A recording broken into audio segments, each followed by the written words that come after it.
प्यारे भक्तों, आज अमावस्या व्रत में सुने श्रीमद् भागवत गीता पाठ की सातवां अध्याय पितृ मुक्ति और मोक्ष से जुड़ा है। आपको बता दें कि ज्योतिष के अनुसार पितृ पक्ष में गीता के 7वें अध्याय का पाठ करने से पितृदोष से मुक्ति मिल जाती है। इस अध्याय का नाम है ज्ञान विज्ञान। तो आइए श्रवण करते हैं। श्री कृष्ण भगवान बोले, हे पार्थ, जो मुझ में मन लगाकर मेरे में ही आश्रय लेकर योगा अभ्यास करते हुए मेरे स्वरूप का संचय रहित पूर्ण ज्ञान प्राप्त होगा, सो सुनो, विज्ञान के सहित वह पूर्ण ज्ञान मैं तुम्हें सुनाता हूँ, जिसके जानने से तुमको इस लोक में और कुछ जानना शेष न रहेगा। सहस्त्रों मनुष्य में से कोई एक सिद्धि प्राप्त के लिए यत्न करता है। उन यत्न करने वाले सिद्धों में से कोई बिरला ही मुझे ठीक जान पड़ता है। पृथ्वी, जल, अग्नि, वायु, आकाश, मन, बुद्धि और अहंकार, यह 8 प्रकार की मेरी प्रकृति माया है। इस प्रकृति को अपरा अचेतन अर्थात जड़ कहते हैं। और हे महाबाहो, इससे दूसरी प्रकृति चेतन है, जिसने संपूर्ण जगत धारण किया है। इन्हीं प्रकृतियों से सब प्राणी मात्र उत्पन्न होते हैं। ऐसा जानो, यह प्रकृतियां हमसे ही उत्पन्न हुई है। इस तरह सब जगत की उत्पत्ति और प्रलय का कारण मैं ही हूँ। हे धनंजय, जिस प्रकार धागे में मणि पिराई जाती है, उसी भांति यह सब संसार मुझसे परे और कुछ भी नहीं। हे कुंती पुत्र, जल में रस में मैं ही हूँ, चंद्रमा और सूर्य में प्रकाश में मैं ही हूँ, सब वेदों का सार मैं ही हूँ, आकाश में शब्द तथा पुरुष में पौरुष मैं ही हूँ।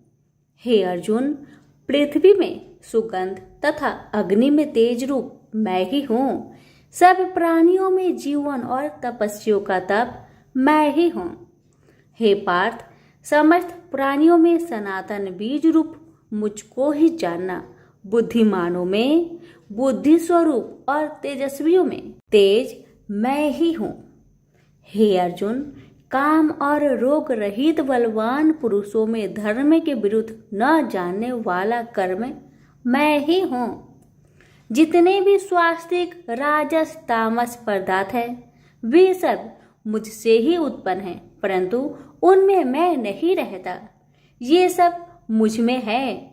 सत्व, रज, तम, इन तीनों गुणों के प्रभाव से यह सारा जगत मोहित हो रहा है।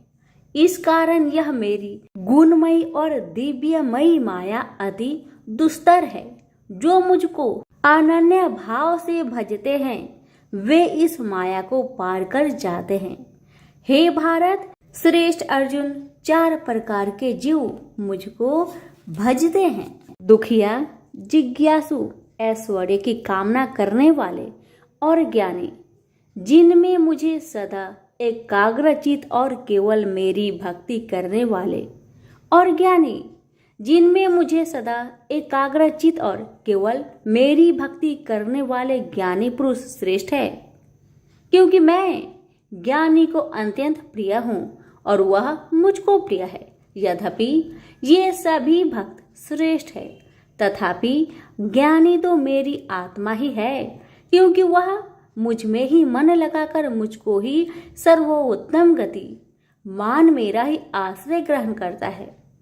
वह ज्ञानी अनेक जन्मों के बाद मुझे पा लेता है। ऐसा महात्मा अति दुर्लभ है, जो सब जगत को वासुदेवमय समझे। हे अर्जुन, जो भक्त श्रद्धा पूर्वक जिस जिस देवता का पूजन करना चाहते हैं, उन पुरुषों की उस श्रद्धा को मैं ऋण कर देता हूँ। यह उस श्रद्धा से मुक्त होकर उस देवता की आराधना करता है, फिर उसको मेरे ही रचे हुए काम का फल प्राप्त होते हैं। परंतु उन अल्प बुद्धि वालों का फल नाशवान है। देवताओं की आराधना करने वाले देवताओं को मिलते हैं और अव्यय, अविनाशी, अच्युतम स्वरूप को न जानकर मंद बुद्धि लोग मुझे अव्यक्त को व्यक्त मानते हैं। मैं योग माया से आच्छादित होने के कारण सबको नहीं दिखता, उसी से मूर्ख लोग अनादि तथा अविनाशी मुझको नहीं जानते। हे अर्जुन, मैं भूत, भविष्य और वर्तमान के सभी प्राणियों को ही जानता हूँ, पर मुझे कोई भी नहीं जानता। हे भारत, हे परम तप, इच्छा और देश से उत्पन्न होने वाले सुख दुख आदि धंधों के मोह से जगत के सभी प्राणी भ्रम में फंस जाते हैं। जिन पुण्य आत्माओं के पाप नष्ट हो गए हैं, वह पुरुष दृढ़ मोह से छूटकर दृढ़ निश्चय करके मेरी भक्ति करते हैं, जो आश्रय लेकर जीवन मरण से दूर करने के अर्थ प्रयत्न करते हैं।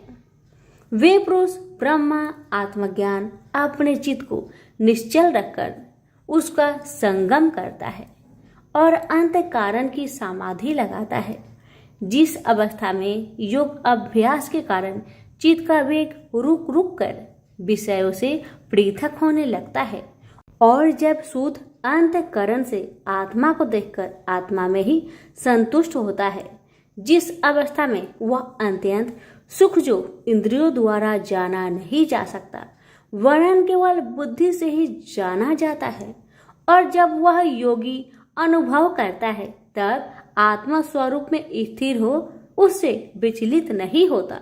इस अवस्था को पाकर फिर और कोई लाभ उसको अच्छा नहीं लगता, और जहाँ स्थिर होने पर और कोई बड़ा भारी दुख उसको वहां से चलायमान नहीं कर सकता। इस अवस्था को दुख संयोग वियोग कारक नामक योग जानना हो तो योग निर्विकल्प चित्त से निश्चय करके जानना चाहिए।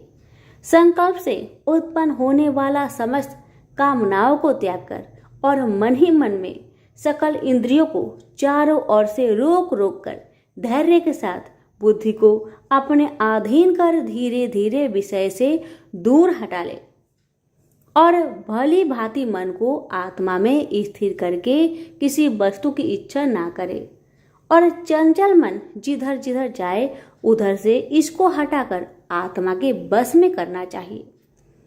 इस प्रकार शांति चित्त तथा रजोगुण से रहित निष्पाप तथा ब्रह्म स्वरूप योगी को उत्तम सुख प्राप्त होता है।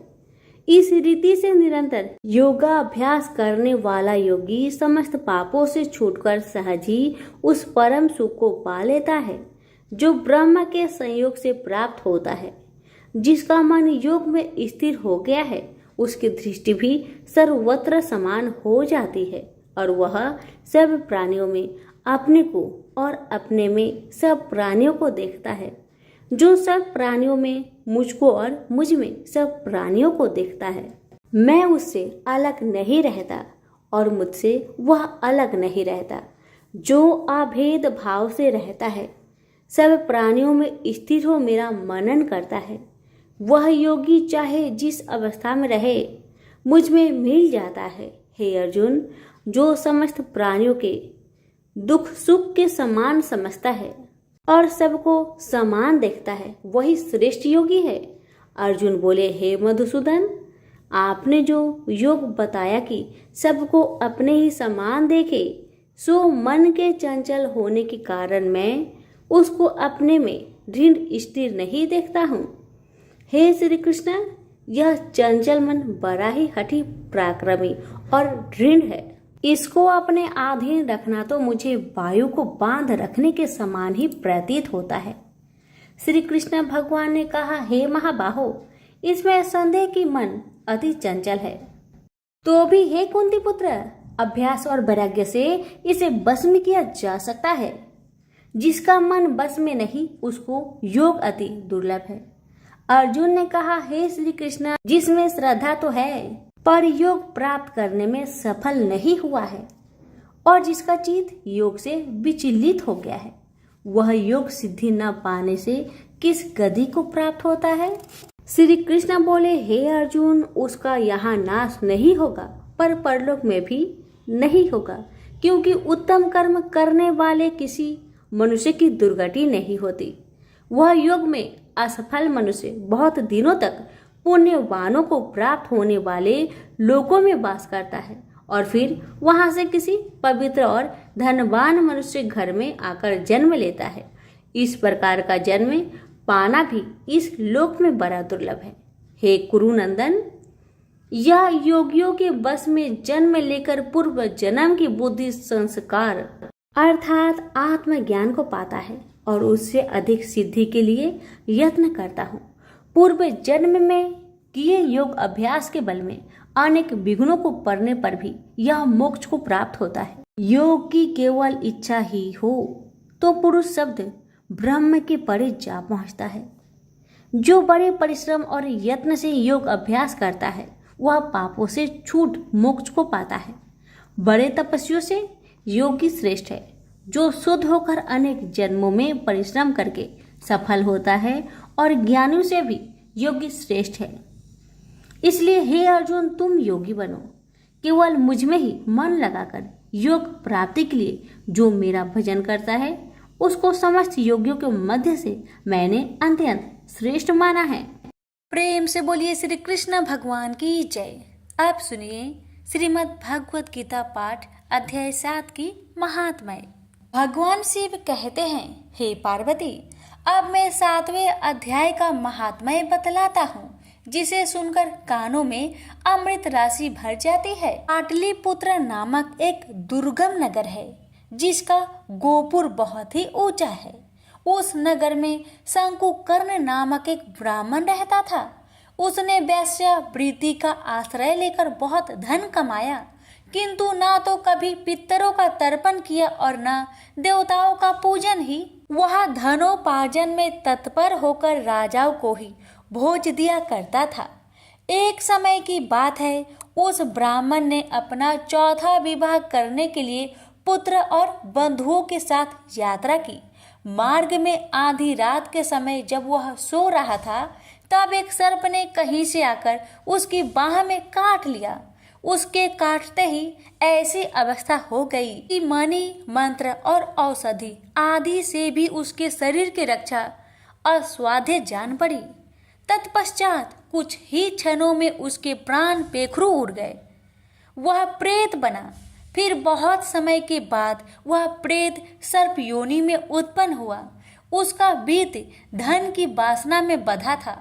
उसने पूर्व वृत्तांत को स्मरण करके सोचा, मैंने घर के बाहर करोड़ों की संख्या में अपना जो धन गार रखा है, उससे इन पुत्रों को वंचित करके स्वयं ही उसकी रक्षा करूंगा। सांप की योनि से पीड़ित होकर पिता ने एक दिव्य सपना में अपने पुत्र के समक्ष आकर अपना मनोभाव बताया। तब उसके पुत्र ने सवेरे उठकर बड़े विस्मय के साथ एक दूसरे से सपने की बातें कही। उनमें से झंझला पुत्र कुदाल हाथ में लिए घर से निकला और जहां उसके पिता सर्प योनि धारण करके रहते थे, उस स्थान पर गया। यद्यपि उसे धन के स्थान पर ठीक ठीक पता नहीं था, तो भी उसने जीहो से उसका ठीक निश्चय कर लिया और लोभ बुद्धि से वहां पहुंचकर बाबी को खोदना आरंभ किया। तब उस बाबी से बड़ा भयानक सांप प्रकट हुआ और बोला, ओ मूर्ख, तू कौन है? किस लिए यहाँ आया है? यह बिल क्यों खोद रहा है? किसने तुझे भेजा है? ये सारी बातें मेरे सामने बता। पुत्र बोला, पिताजी, आपकी मुक्ति कैसे होगी? इसका उपाय मुझे बतलाइए, क्योंकि मैं इतनी रात को सब लोगों को छोड़कर आपके पास आया हूँ। पिता बोले, बेटा, गीता के अमृतमय 7वें अध्याय को छोड़कर मुझे मुक्त करने में तीर्थ, दान, तप और यज्ञ भी सर्वथा समर्थ नहीं है। केवल गीता का 7वां अध्याय ही प्राणियों के जरा, मृत्यु आदि दुखों को दूर करने वाला है।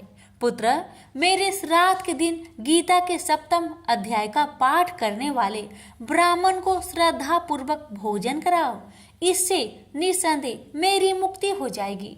बस अपनी शक्ति के अनुसार पूर्ण श्रद्धा के साथ निर्वर्षी और वेद विद्या में प्रवीण अन्य प्राणी को भी भोजन कराना। सर्प योनि में पड़े हुए पिता के यह वचन सुनकर सभी पुत्र ने उनकी आज्ञा अनुसार तथा उससे भी अधिक किया। तब शंकुकर ने अपने सर्प शरीर को त्याग कर दिव्य देह धारण किया और सारा धन पुत्रों के अधीन कर दिया। पिता ने करोड़ों की संख्या में जो धन उनमें बांट दिया था, उससे वे पुत्र बहुत प्रसन्न हुए। उनकी बुद्धि धर्म में लगने लगी थी, इसलिए उन्होंने बावली, कुआं, पोखरा, यज्ञ तथा देव मंदिर के लिए उस धन का उपयोग किया और अन्य शाला भी बनवाए। तत्पश्चात 7वें अध्याय का सदा जप करते हुए उन्होंने मोक्ष प्राप्त किया। हे पार्वती, यह तुम्हें 7वां अध्याय का महात्म्य बतलाया, जिसके श्रवण मात्र से मानव सब पातकों से मुक्त हो जाता है। प्रेम से बोलिए उमापति शंकर भगवान की जय। वीडियो को लाइक शेयर करना ना भूले। धन्यवाद।